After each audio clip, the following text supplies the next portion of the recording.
Manjula ವಿದ್ಯುಸ್ ಕಿಚನ್ಗೆ welcome. ನಾನು ನಿಮಗೆ ಇವತ್ತು ಒಂದಲ್ಗ ಸೊಪ್ಪಿಂದು ಬಜ್ಜಿ ಮಾಡಬೇಕು ಅಂತ ಇದ್ದೀನಿ. ಏನೇನು ಬೇಕು ನೋಡ್ಕೊಂಬನ್ನಿ.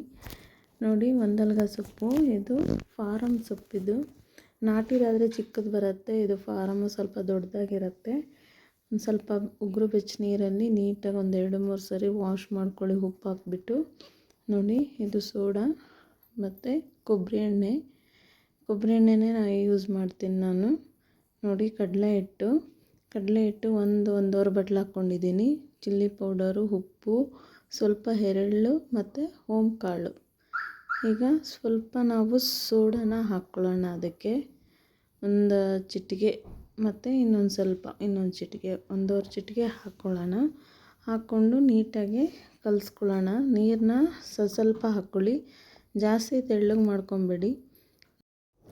ಯಾವ ರೀತಿಯಾಗಿ ಅಂದರೆ ತಿಕ್ಕಾಗಿ ಇರಬೇಕು, ಜಾಸ್ತಿ ತಿಕ್ಕಂತಲ್ಲ.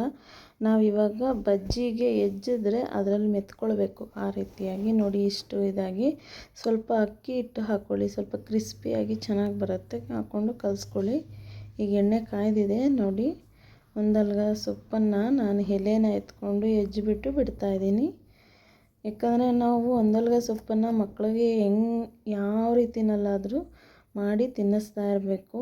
ತುಂಬ ಒಳ್ಳೆಯದು ಮಕ್ಕಳಿಗೆ, ಮೆಮೊರಿಗೆ, ತುಂಬ ನೆನಪಿನ ಶಕ್ತಿಗಂತೂ ತುಂಬ ಒಳ್ಳೆಯದು ಅವರಿಗೆ. ಅದಕ್ಕೋಸ್ಕರ ಯಾವರೇ ಅಂತಲ್ಲ, ಯಾರು ಬೇಕಾದ್ರೂ ತಿಂದರೂ ಒಳ್ಳೆಯದದು. ನೋಡಿ, ಈ ರೀತಿಯಾಗಿ ಬೇಯಿಸ್ಕೊಳ್ಬೇಕು. ಸಣ್ಣ ಮಾಡಿ ನೀಟಾಗಿ ಹಿಂದೆ ಮುಂದೆ ಫುಲ್ಲು ಬ್ರೌನಿಷ್ ಆಗೋ ಥರ ಬೇಯಿಸ್ಕೊಳ್ಳಿ. ನೋಡಿ, ಈ ರೀತಿಯಾಗಿ ಬೇಯಿಸ್ಕೊಳ್ಳಿ. ಲೈಕ್ ಮಾಡಿ, ಶೇರ್ ಮಾಡಿ, ಸಬ್ಸ್ಕ್ರೈಬ್ ಮಾಡ್ಕೊಳ್ಳಿ. ಯಾರು ಸಬ್ಸ್ಕ್ರೈಬ್ ಮಾಡ್ಕೊಂಡಿಲ್ಲ ಸಬ್ಸ್ಕ್ರೈಬ್ ಮಾಡ್ಕೊಳ್ಳಿ ನನ್ನ ಚಾನಲ್ನ. ನೋಡಿ, ಇವಾಗ ರೆಡಿಯಾಗಿದೆ. ಈಗ ನೋಡಿ, ಎಲ್ಲ ಎತ್ಕೊತಾ ಇದ್ದೀನಿ.